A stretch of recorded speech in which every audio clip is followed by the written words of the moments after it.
So, has anyone received a shock, electric shock? Yeah, okay. So, Suri has got a electric shock, right? So, Suri, can you just explain, what was the incident and how you got it?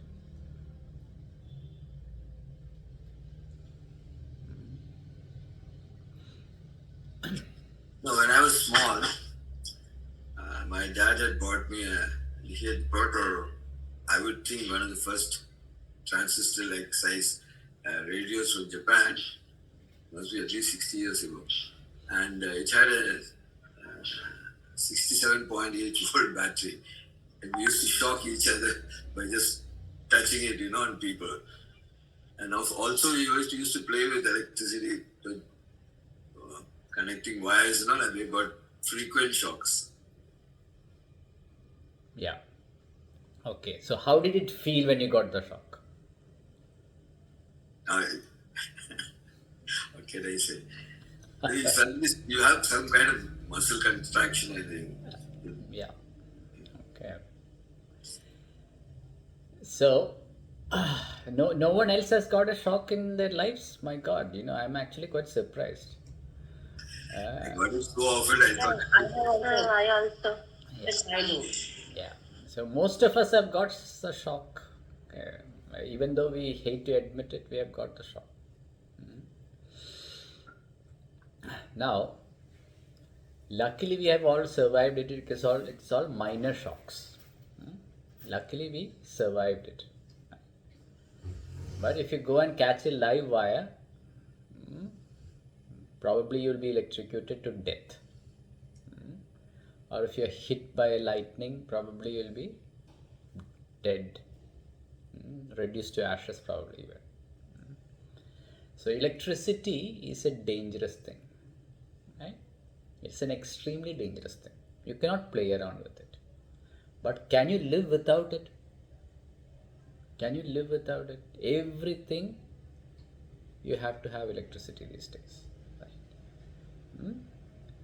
The entire universe is today running on electricity. Your computers, everything, right? You have to have electricity.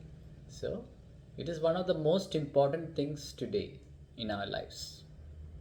Although we don't recognize it, it is one of the most important things in our lives today.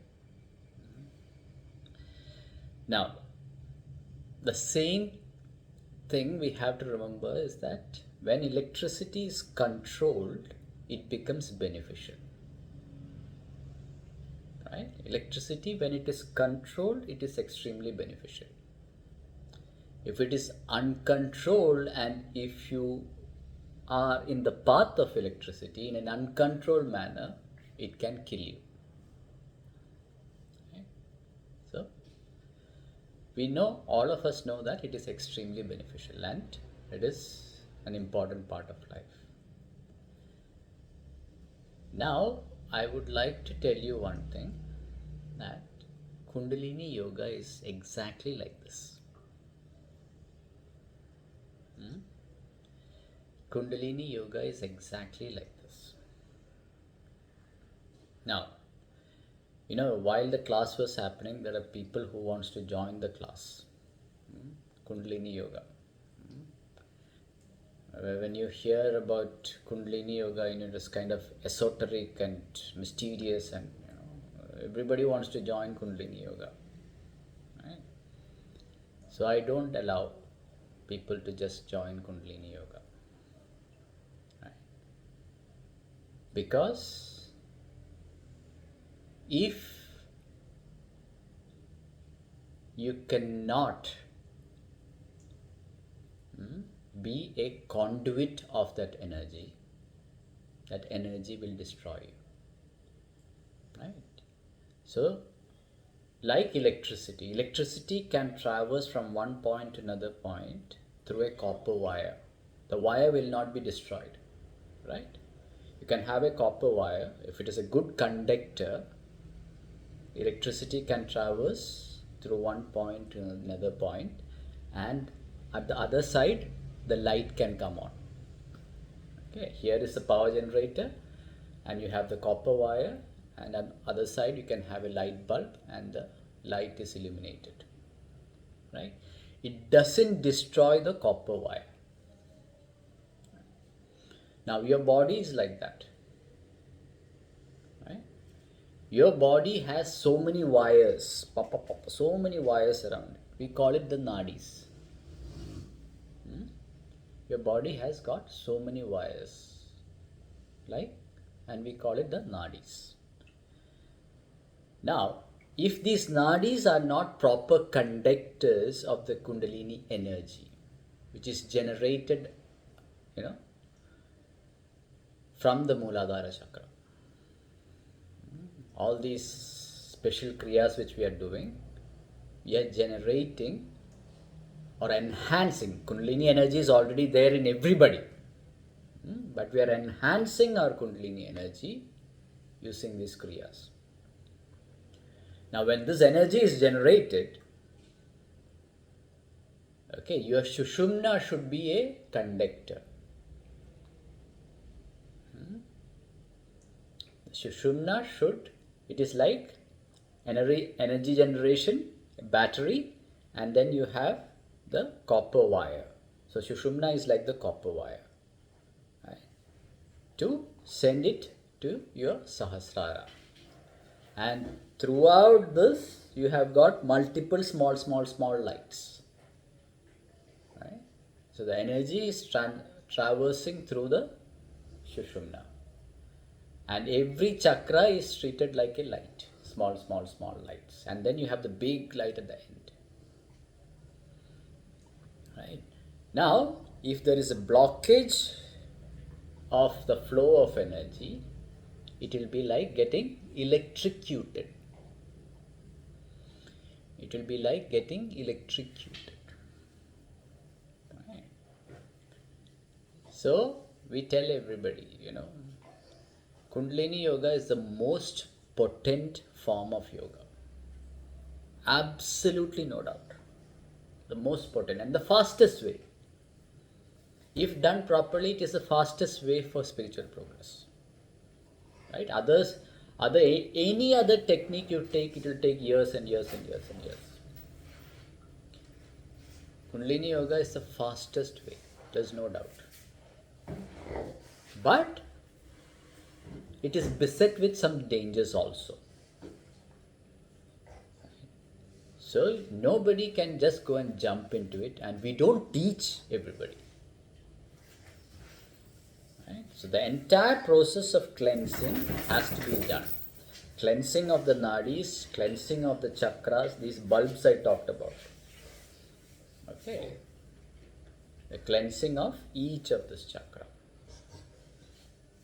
Now when we talk about the cleansing of this chakra, you have to understand what chakra is in the first place. What chakra?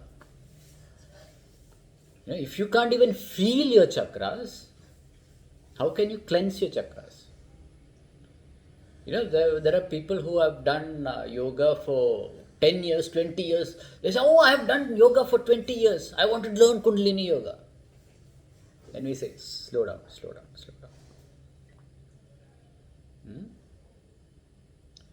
Do you know where your Swadhisthana chakra is? What Swadhisthana chakra? Some people say, yeah, I know, that is there, behind your pelvic bone. It is there. Can you feel it?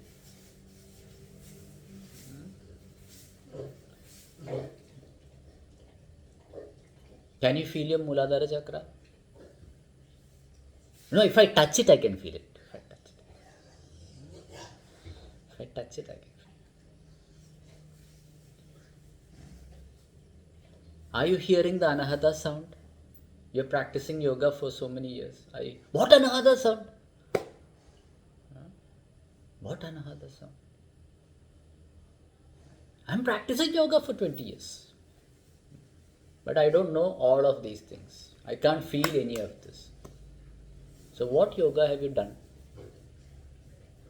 Right. So I can do Shirshasana, I can do handstand, and all. Right? Good, very good. Right? So you have taken your first step. Okay. Now it is time to learn the real yoga. The first step is taken. Good. Now it is time to learn real yoga. Right? So the entire process has to be done systematically. And that is why, that is when we teach Kundalini Yoga, we give exercises for each chakra. So we start, let's say, with Ajna Chakra. Ajna Chakra is the command and control center. Right? And you are given exercises for 2 weeks. 2 weeks continuously, you cannot do any other chakra. Only Ajna Chakra. Tak, tak, tak, tak, 2 weeks. You develop that relationship with the Ajna Chakra. You get that sensation. You get that connection. You get that feeling in the Ajna Chakra. Till that time, you are not advised to move to the Muladhara Chakra. Same thing with Muladhara Chakra. 2 weeks minimum. Right? Slowly you progress. It takes minimum 3 months, the process. Right? And only then you start doing the integrated Kriya practices. Only then you start doing the integrated Kriya practices. And there is one more thing. And we don't teach people who are sporadic. Like Mahabali. I don't know whether anybody remembers Mahabali. Once in a year coming. No. Kundalini Yoga can be only taught to people who will do it every day. Right? Kundalini Yoga is taught to people who will do it every day. Otherwise, the chance of you getting electrocuted is also high. Right? So, you have to practice it every day. Your Sushumna has to be a perfect conductor of the Kundalini energy. Right? It has to be a perfect conductor of the Kundalini energy. Right? And it can be a perfect conductor of the Kundalini energy only if you practice every day. Right? Otherwise, the muck is being built up there. There's a lot of muck. The same principle with Krishna's flute. You see Krishna's flute. Right? Krishna's flute actually resembles that. Every hole in Krishna's flute resembles your chakras. Right? And the music can flow only when the flute is clear. If you have got muck inside the flute, there is no music which is going to come out. Right? That flute has to be clear. And then, when you use it, nice music comes out. That is the principle of Krishna's flute. Right? The symbology of Krishna's flute is that.